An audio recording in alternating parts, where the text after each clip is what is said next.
রজমকৃত শয়তানের কবল থেকে আল্লাহ তাআলার কাছে আশ্রয় চাচ্ছি। সম্মানিত দর্শকবৃন্দ, আপনাদের সকলকে জানাই সালাম আলাইকুম। কোরআন কোথায় লেখা রয়েছে, এই প্রশ্নের উত্তরে আমরা 2 নম্বর সূরা আল বাকারার 2 নম্বর আয়াতে দেখব। আল্লাহ বলেন, যালিকাল কিতাবু লা রাইবা ফীহি হুদাল লিল মুত্তাকিন।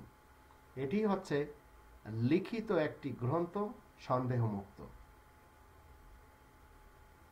32 নম্বর সূরা আলিফ লাম মিম আস-সাজদা এর 2 নম্বর আয়াতে আল্লাহ বলে দিয়েছেন, এটি লিখিত একটি গ্রন্থ, রব্বুল আলামিনের কাছ থেকে এসেছে, এতে কোনো সন্দেহ নেই।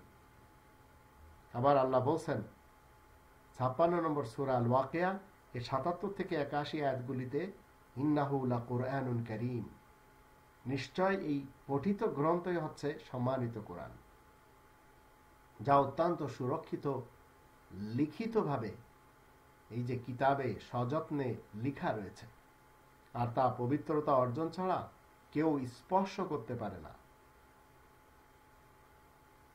এই যে রাব্বুল আলামিনের পক্ষ থেকে নাজিল করা হয়েছে, তাহলে তোমরা কি এই পঠিত গ্রন্থ, এই লিখিত গ্রন্থকে মামুলি কোনো হাদিস মনে করছো?